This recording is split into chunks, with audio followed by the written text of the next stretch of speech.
ইয়েমেনের উত্তর পশ্চিমাঞ্চলীয় প্রদেশ সাদাতে হাজার হাজার মানুষ সমবেত হয়ে ফিলিস্তিনিদের প্রতি একাত্মতা প্রকাশ করেছেন এবং গাজা থেকে ফিলিস্তিনিদের প্রতিবেশী দেশগুলোতে স্থানান্তরের জন্য মার্কিন যুক্তরাষ্ট্রের পরিকল্পনার প্রতিবাদ জানিয়েছেন।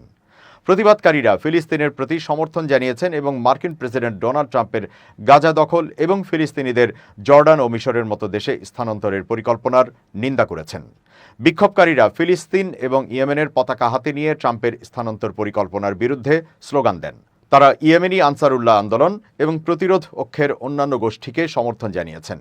বিক্ষোভকারীরা ঘোষণা করেছেন তারা মার্কিন যুক্তরাষ্ট্র এবং ইসরায়েলের কোনো চাপের কাছে নত হবেন না এবং পরিকল্পনাটি বাস্তবায়িত করার যে কোনো প্রচেষ্টার বিরুদ্ধে প্রতিরোধ করবেন।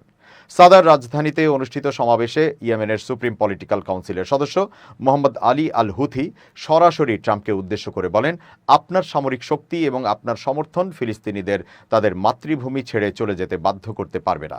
তিনি ইয়েমেনের অটুট সমর্থন ঘোষণা করেন এবং মার্কিন যুক্তরাষ্ট্রকে ইয়েমেনি সামরিক শক্তির বিষয়ে সতর্ক করেন।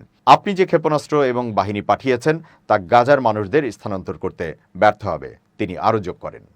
আল হুথি নিশ্চিত করেছেন ইয়েমেনি বাহিনী সব পরিস্থিতির জন্য প্রস্তুত রয়েছে। তিনি আরও মন্তব্য করেন, সম্প্রতি ভূমধ্য সাগরে মার্কিন বিমান বাহিনী রণতরী ইউএসএস হ্যারি এস ট্রুম্যানের সাথে সংঘর্ষের ঘটনা, যা ইয়েমেনি বাহিনীর সঙ্গে সংঘাতের কারণে মার্কিন সামরিক উদ্বেগের প্রতিফলন।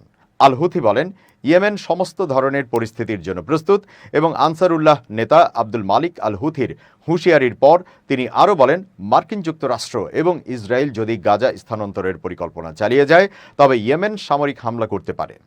আল হুথি পুনর্ব্যক্ত করেছেন, ইয়েমেন ফিলিস্তিনের প্রতি তাদের সমর্থন অব্যাহত রেখেছে এবং গত 15 মাসে অনুষ্ঠিত বৃহৎ প্রতিবাদ সমাবেশগুলোর মাধ্যমে তাদের দৃঢ় অবস্থান প্রমাণিত হয়েছে।